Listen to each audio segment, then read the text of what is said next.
अस्सलामुअलैकुम वरहमतुल्लाहि वबरकातुहू। बच्चों, आज हम पढ़ेंगे राइमिंग वर्ड्स। राइमिंग वर्ड्स यानी कौन से वर्ड्स बच्चों? आपको तो पता ही होगा। राइमिंग वर्ड्स यानी ऐसे अल्फाज जिनकी आवाज़ मिलती जुलती होती है। जैसा कि यहाँ पर है स्ट्रीम, ड्रीम। देखिए यहाँ पर इनकी आवाज़ कैसी है, मिलती जुलती है। Stream, dream. Number 2 row, show. Number 3 boat, coat. Number 4 down, crown. Number 5 life, knife. Number 6 but, cut.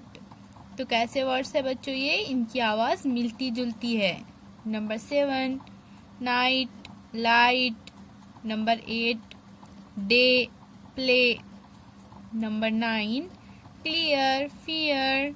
Number 10 ground, around. Number 11 nest, rest.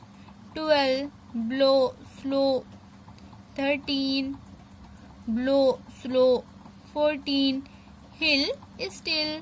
तो इस तरह से बच्चों आप और राइमिंग वर्ड्स ढूंढिए और इन्हें अपनी कॉपी में लिखिए और इन राइमिंग वर्ड्स को भी अपनी कॉपी में लिखकर पढ़िए।